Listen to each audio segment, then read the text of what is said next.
दिनेश लाल यादव उर्फ निरहुआ एक बार फिर से ऐसी डिमांड कर दी है जिसकी वजह से देश भर के अहिर और यादव जश्न मना रहे हैं। निरहुआ का मकसद सबसे पहले यादवों के बीच में अपनी पकड़ को मजबूत बनाना है। इससे पहले भी निरहुआ भोजपुरी भाषा को संविधान में जोड़ने की मांग कर चुके हैं। तब भी पूरे बिहार में निरहुआ की चर्चा हो रही थी और अब एक बार फिर से देश के 26 करोड़ यादवों को निरहुआ ने खुश कर दिया है। निरहुआ ने मांग की है कि भारतीय सेना में अहिर रेजिमेंट का गठन किया जाए। इस रेजिमेंट को चीन के बॉर्डर पर भेजा जाएगा और अहिर जवान चीन से मुकाबला करेंगे। निरहुआ ने कहा कि जिस दिन भारतीय सेना में अहिर रेजिमेंट का गठन हो जाएगा उस दिन चीन की रूह कांप जाएगी। ऐसा क्यों होगा, इसकी वजह भी सांसद दिनेश लाल यादव ने बताई है। निरहुआ ने कहा कि 1962 में जब भारत और चीन के बीच युद्ध हुआ था उस दौरान रेजांगला चौकी पर 124 अहिर जवान तैनात थे।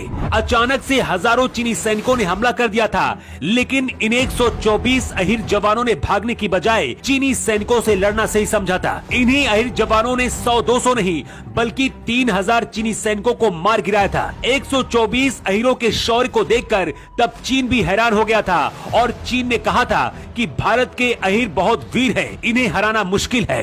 पिछले कुछ दिनों से ये मांग बहुत तेजी से उठ रही है कि सेना में अहिर रेजिमेंट बनाई जाए। सेना में पहले से ही सिख, मराठा और राजपूत जैसी रेजिमेंट हैं। यही वजह की अहिर रेजिमेंट की भी मांग हो रही है। पिछले महीने गुरुग्राम में सेना में अहिर रेजिमेंट बनाने की मांग को लेकर एक बड़ा प्रदर्शन हुआ था। इस दौरान पुलिस के बीच भी झड़प हुई थी और कई लोग घायल भी हुए थे।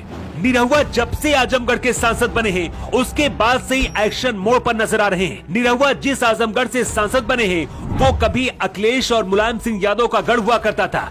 दिनेश लाल यादव को पता है कि सपा को छोड़कर अगर यहाँ पर यादव ने उनका साथ दिया है तो कुछ ऐसा करना होगा जो अब तक कभी नहीं हुआ। मुलायम सिंह यादव जब देश के रक्षा मंत्री बने थे तो उन्होंने सेना के लिए सबसे बड़ा फैसला लिया था।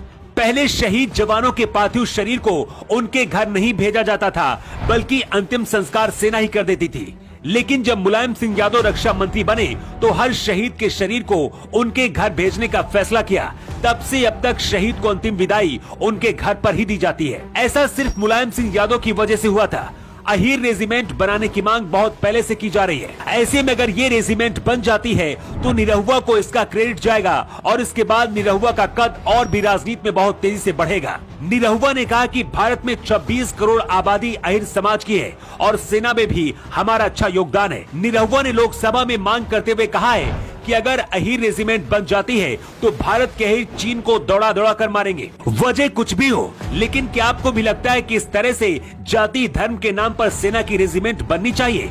और अहिर रेजिमेंट की मांग किस हद तक सही है? अपना जवाब आप कमेंट बॉक्स पर लिखकर जरूर बताएं। न्यू टाइम्स के लिए ब्यूरो रिपोर्ट।